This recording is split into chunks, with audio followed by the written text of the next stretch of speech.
So I want to share with you what I am discovering from the Tracy Goss book, which is titled The Last Word on Power: Executive Reinvention for Leaders Who Must Make the Impossible Happen. I am working through this with one of my coaching groups, the Game Changers, which is a group of extraordinary women. And we're finding it really an interesting tool to work with. So there are a few starting points. The first is the universal human paradigm. So Goss states that this is so ubiquitous that we don't even notice it. We just assume it must be the way things are.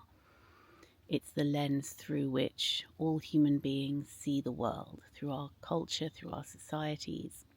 And that is that there is a way things should be, and there's a way things shouldn't be.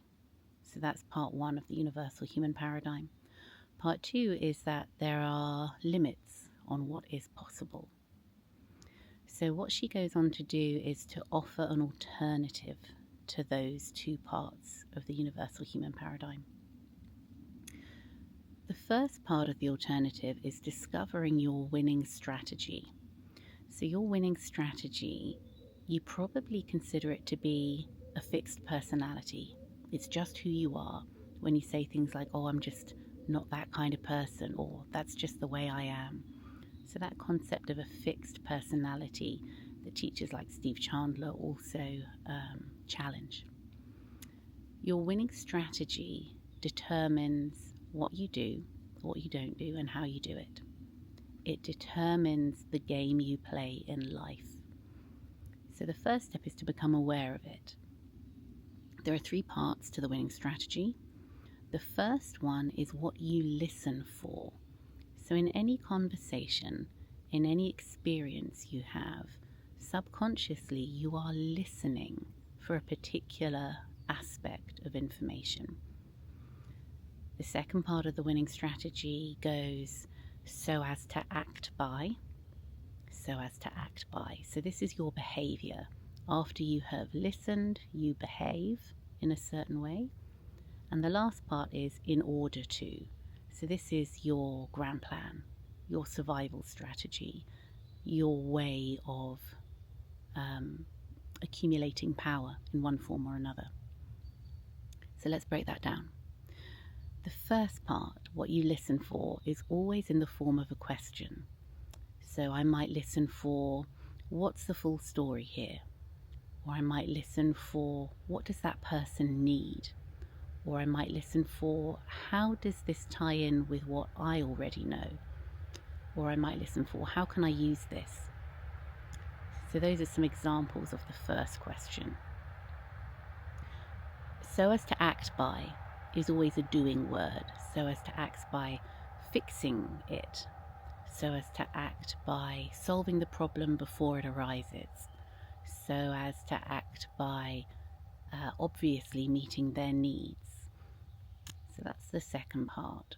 And then the third part, in order to maintain the relationship and avoid friction, in order to be valued and accepted, in order to be respected as a leader. So if you start to pay attention to how you show up in a conversation, in a meeting, you might be able to play with those three parts of the winning strategy, and you'll probably come up with multiple sentences, all of which are relevant to you. When you've got that far, you want to have a look. There will be one common theme, one overarching way of expressing your winning strategy that applies to everything you do. And when you say the words out loud, it'll hit you in the gut. You'll know that you found your words. So the language is important here because there are very subtle differences between the words that you might use. So my winning strategy might go something like, I listen for what's the problem, so as to act by fixing it for the other person in order to be valued and belong. Someone else's winning strategy might go, I listen for what's important to the other person, so as to act by subsuming my own needs and actively demonstrating an interest in their needs in order to maintain the relationship and avoid conflict. So the first piece of work is to really listen to what you're listening for and to start to play around with what your winning strategy might be. Your winning strategy is designed to control your experience of life so that things turn out the way they should do or don't turn out the way they should not do. So going back to the universal human paradigm, this basic idea that there's a way things are, and when they fit with what we think they should be, it's a good thing. When they don't fit with the way we think things should be, it's a bad thing. And the winning strategy is your way of controlling your experience of life to fit within that. So what Goss goes on to suggest, as all great spiritual teachers have, is that there is a different way of being, a different understanding of what it is to be in the world. And when you enter a flow state, so you might know this from meditation, from writing, from running, from drawing or cooking, anything where your ego, that limited sense of self, that limited sense of a fixed personality or a fixed way of being, that disappears and you enter a sense of vastness and spaciousness. You might identify it as being the unified field, the source of endless possibility. I think of it as being creativity, the source of all things. And when you're in that space, you get to choose how you want to play. You don't know how many days you have left on this planet, but what you can do is choose what game do you want to play for however many days you have left. And in that space of vastness and limitless possibility, you get to declare that what is possible is whatever you say is possible. And you get to declare yourself as having taken on a designated impossibility. So back over there where the limited self is, the ego, the fixed personality, the universal human paradigm, there will be something that you decided is impossible. It can't be changed, it can't be done. There are a million very good reasons, all logic, all rationale, all mental workings that come from the universal human paradigm tell you it's not possible, it's not reasonable, it's not rational. When you enter that space of infinite vastness, you may choose to designate an impossible task as being what you decide is actually possible. And this is something you dedicate your life to without expecting it to work. So here's the thing, it won't turn out the way you think it should. It won't turn out the wrong way. It will simply turn out however it turns out.